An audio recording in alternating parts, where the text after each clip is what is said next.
రాజేష్ గారు, ఇంకా ఒక ఫేజ్, ఇంకా ఎలక్షన్ ఉంది. ఆయన నిన్న మాట్లాడారు మోదీ గారు. ఈ కాన్ఫిడెన్స్ ఏంటి అంటే మీరు ఇంకా 2024 గురించి మాట్లాడుకుంటున్నారు, మీ ఎక్కడో మా ప్లాన్స్ వేరేగా ఉన్నాయి, 29 గురించో లేకపోతే ఇంకా ఇంకా ముందుకెళ్తే 47 దాకా మా ప్లాన్స్, మా ఎజెండా వేరే ఉందని చెప్పడం. 2047 యా 2029 గురించి మరొక రకమైన చర్చ ఉంది. టార్గెట్ 100 బీజేపీ కానీ మోడీ గారు కానీ యోగి కానీ ఇంకో ఉన్న టియర్ 2 లీడర్స్ ఎవరైతే ఉన్నారో వాళ్ళు ఎవరు కూడా 2014 ఎలక్షన్ లో 200 సీట్ల 300 సీట్ల గవర్నమెంట్ గురించి మాట్లాడటం లేదు. ఎందుకంటే they decided that it is our government and what to do next. వచ్చే 2 నెలల తర్వాత ఏంటి, 100 days లో మా ఎజెండా ఏంటి, 6 నెలల్లో మా ఎజెండా ఏంటి, 3 ఏళ్లలో మా ఎజెండా ఏంటి, 47 దాకా మా ఎజెండా ఏంటి అనేది మాట్లాడుతున్నారు. మీరు ఈ సిరీస్ ఆఫ్ ఇంటర్వ్యూస్ ఇచ్చారు, మనం చూస్తే దగ్గర దగ్గర 75 to 80 ఇంటర్వ్యూస్ ఇచ్చారు మోడీ గారు. వాటిల్లో మీరు కరెక్ట్ గా ఫాలో అయింటే కనుక ఆల్మోస్ట్ ఎజెండా సెట్ చేశారు 2047 దాకా. అందులో మీరు చూస్తే కనుక ఇప్పుడు నెక్స్ట్ 6 months లో వచ్చే భూకంపము, భూచాలు ఇవన్నీ కూడా ఇవన్నీ చాలా చిన్నవి. ఆయన మొత్తం ఎజెండా చూస్తే కనుక మీరు అందులో యూనిఫామ్ సివిల్ కోడ్ గురించి మాట్లాడారు, 1 nation 1 election గురించి మాట్లాడారు, అత్యంత ముఖ్యమైన పాపులేషన్ పాలసీ గురించి మాట్లాడారు. అండ్ ఈ అంశము రాజేష్ గారు ఇప్పుడే మనం జస్ట్ విన్నాం యోగి కామెంట్. మనం వినడానికి చాలా బాగుంటుంది కానీ ఇట్స్ నాట్ దట్ ఈజీ, చాలా కాంప్లికేటెడ్ అని చాలా మంది చెప్తారు. అంత ఈజీ కాదు, దానివల్ల చాలా ప్రోస్ అండ్ కాన్స్ రెండు ఉంటాయని చెప్పి మనం దాన్ని ఎట్లా చూడాలి? ఇది కేవలం ఒక పొలిటికల్ స్టేట్మెంట్ లాగానే చూడాలా? మనం ఆక్యుపై చేసుకుంటామా లేదా అనేది పక్కకు పెడితే, ఇవాళ గిల్గిట్ బాల్టిస్తాన్ లో ఉన్న సిచ్యువేషన్ ఏమంటే వాళ్లే మేము కలుస్తాం భారత్ లో అంటున్నారు. ఆయన కూడా అదే అన్నారు, మనం తిరిగి ఆక్యుపై అన్న మాట అనలేదు, అంతర్భాగం అవుతుంది అంతే. అది ఎలా అవుతుంది అనేది ఏం చెప్పలేదు ఆయన. అంతే అంతే అదే అదే అదే అనేది అందుకని అనేది అంతర్భాగం మన తిరిగి అఖండ భారతం అనేది బీజేపీ గానీ సంఘ గానీ వాళ్ళ ఎజెండాలో అఖండ భారతం ఉన్నది. దాని గురించి కన్నా ఇంకా అంతకన్నా ముఖ్యమైనవి మనం చూస్తే కనుక యూనిఫామ్ సివిల్ కోడ్ తో పాటు పాపులేషన్ పాలసీ ఒకటి, 1 nation 1 election ఒకటి, ఇవి రెండు కూడా భూకంపం సృష్టించేంత పవర్ఫుల్ వే. దీనికన్నా ఇంకొకటి పెద్ద మాట ఒకటి అన్నారు ఆయన, ఏదైతే మనము ఈడీ రేట్స్ లో 1,00,000 కోట్లు మనకి లాస్ట్ 4 ఏళ్లలో దొరికినాయి, 1,00,000 కోట్ల పైన, అది ఇంకా పెరుగుతూ ఉంది మనకి. అది ఇది చూస్తే కనుక దాన్ని వెల్త్ డిస్ట్రిబ్యూషన్ చేయడానికి వాడతాము.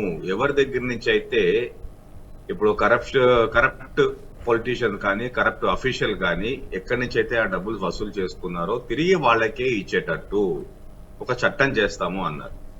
అంటే ఒకవేళ మీరు ఆలోచించండి, ఏదైనా ఒక పొలిటికల్ లీడర్ కానివ్వండి, ఒక గవర్నమెంట్ అఫీషియల్ కానివ్వండి, ఒక కరప్ట్ ప్రాక్టీస్ తోటి ఇన్ని రోజులు ఏమంటే ఎంత కరప్ట్ చేసాడో అది కన్ఫిస్కేట్ చేసి గవర్నమెంట్ ఖజానాలో ఉంటుంది తప్ప తిరిగి వెళ్ళదు. లంచాలు ఇచ్చిన వాళ్ళకి లేకపోతే కరప్షన్ ద్వారా నష్టపోయిన వాళ్ళకి తిరిగి వెళ్ళటం అనేది జరగలేదు. ఇప్పుడు they are exploring legal possibilities, న్యాయపరమైన ఇవి ఏమైతే ఉన్నాయో వాటిని ఎక్స్ప్లోర్ చేస్తున్నాము అని బహుశా ఒక రిపబ్లిక్ టీవీ అనుకుంటా అర్నబ్ తో మాట్లాడుతూ అన్నారు ఈ మాట.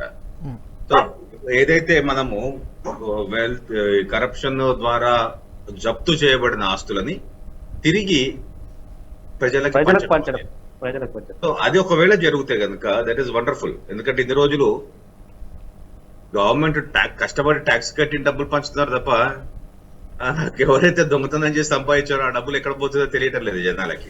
అవును, అన్ఫార్చునేట్లీ. అది కాబట్టి దాన్ని పంచుతాము అన్న మాట ఒకటి అన్నారు. అది 1,00,000 కోట్ల ఒక ఫిగర్ కూడా ఇచ్చారు. లాస్ట్ 4 ఏళ్లలో మేము 5 ఏళ్లలో మేము జప్తు చేసింది 1,00,000 కోట్ల పైననే ఉన్నాయి. 1,25,000 కోట్లు అట్లేదో ఒక అకౌంట్ నెంబర్ చెప్పారు ఆయన. అంతటా ఉత్త పైసా పడా హై ఓ సబ్ హమ్ వాపస్ దేంగే లోగోంకో అన్న మాట ఒకటి అన్నారు. సో ఇటువంటి వాటిలో ఏది జరిగినా సరే రాజకీయ భూకంపమే. ఎవరి దగ్గర నుంచి వచ్చింది ఇప్పుడు అనుకుంటే, ఇప్పుడు 2G స్కామ్ లో దొరికినాయి అంటే డిఎంకే నుంచో ఏఐడిఎంకే నుంచో అందులో ఉన్న వాళ్ళ పార్టీ వాళ్ళ నుంచో అక్కడ ఉన్న వాళ్ళ దగ్గర నుంచి మేము ఇంత వసూలు చేశాము, ఇంత జప్తు చేశాము, ఇంత కరప్టెడ్ మనీ, అది తమిళనాడు ప్రజలకు చెందుతుంది కాబట్టి వాళ్ళకి ఇస్తాము. లేకపోతే ఇక్కడ లిక్కర్ స్కామ్ లోనో, టెలిఫోన్ స్కామ్ లోనో, ఇంకొక స్కామ్ లోనో, కాళేశ్వరంలోనో, మేడిగడ్డలోనో ఎక్కడో దొరికిన డబ్బులు మేము ఇక్కడున్న వాళ్ళకి ఇస్తాము అంటే గనక ఈ ఇటువంటి కుటుంబ పార్టీల భవిష్యత్తు ఏమవుతుంది?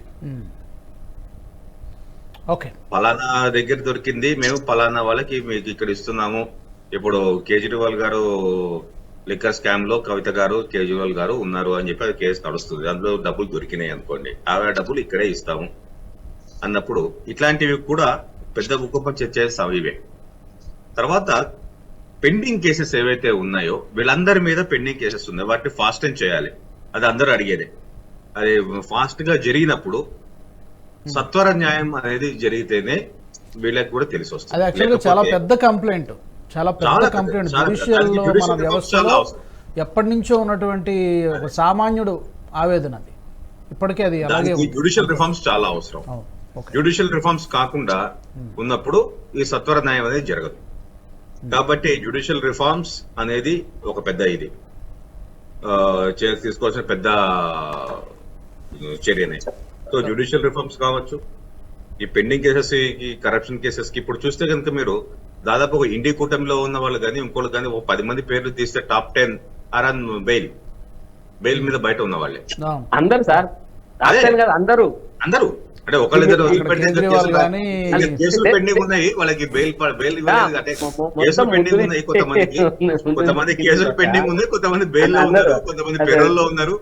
ఇప్పుడు లాలూ ప్రసాద్ యాదవ్ గారు జైలు శిక్ష అనుభవిస్తూ పెరోల్లో ఉన్నాడు. ఆయనకు యాక్చువల్ గా he's not suppose to come for any kind of political meetings. ఆయన ఎట్లా అలౌ చేస్తున్నారు? నేషనల్ హెరాల్డ్ కేసు ఎలాగో ఉండనే ఉంది. నేషనల్ హెరాల్డ్ కేసులో పాపం ఉన్న తల్లి కూతుళ్ళు కొడుకులు వీళ్ళు అంతా ఉన్నారు. కాంగ్రెస్ టాప్ అంతా నేషనల్ హెరాల్డ్ లో ఉన్నారు. బావమరిది గారు ఇంకో కేసులో ఉన్నారు. సో మీకు చూస్తే కనుక టాప్ 10 ఆర్ బెయిల్, ఇంకో కొంతమంది కేసులు పెండింగ్. వీళ్ళు కరప్షన్ గురించి మాట్లాడటం పెద్ద హాస్యాస్పదం. అది ఓకే అమర్నాథ్ గారు, ఇక్కడ 2 విషయాలు. నాకు రోగం వచ్చింది అని చెప్పి కేజ్రీవాల్ మాట్లాడతాడు. ఒక పక్క ఎలక్షన్ కోడ్ ముగిసిన తర్వాత నిన్న ప్రెస్ స్టేట్మెంట్ ఇస్తాడు, నేను జైల్లో ఉన్నా సరే గవర్నమెంట్ నడుస్తూనే ఉంటుంది అని. అంటే ఆయనకి ఎట్లా పోర్ట్ఫోలియో లేదు. వితౌట్ పోర్ట్ఫోలియో ఏదో సెంటిమెంట్ ప్రయోగించే ప్రయత్నం చేస్తున్నారు. మా అమ్మ నాన్న జాగ్రత్త. ఆన్లైన్ వ్యవస్థ వచ్చిన తర్వాత వర్క్ ఫ్రమ్ హోమ్ ఉంది కదండి, అట్లా వర్క్ ఫ్రమ్ జైల్ అయింది. అది వర్క్ ఫ్రమ్ జైల్. ఇంకో పోర్ట్ఫోలియో లేని ముఖ్యమంత్రి అండి. అతనికి అది పోర్ట్ఫోలియోనే లేదు, అది సిగ్నేచర్ అవసరం లేదు. పోర్ట్ఫోలియో వేరే వాళ్ళ దగ్గర ఉన్నాయి కాబట్టి అతను ఉన్నా ఒకటే లేకపోయినా ఒకటే. ఇట్లాంటి వాటి స్ట్రిక్ట్ యాక్షన్ రావచ్చు అనేది ఒక ఇండికేషన్ అనేది ఇచ్చారు మోడీ గారు. ఓకే రాజేష్ గారు, ఈ వీడియో మీకు నచ్చినట్టయితే లైక్ చేయండి, 10 మందికి షేర్ చేయండి. అలాగే కామెంట్ల రూపంలో మీ అభిప్రాయాలను మాతో పంచుకోండి. Nationalist hub group of channels ను సబ్స్క్రైబ్ చేసుకుని తెలుగునాట జాతీయవాద జర్నలిజాన్ని ప్రోత్సహించండి. ఈ వీడియో కింద ఉన్న బెల్ ఐకాన్ పై క్లిక్ చేయడం మర్చిపోవద్దు.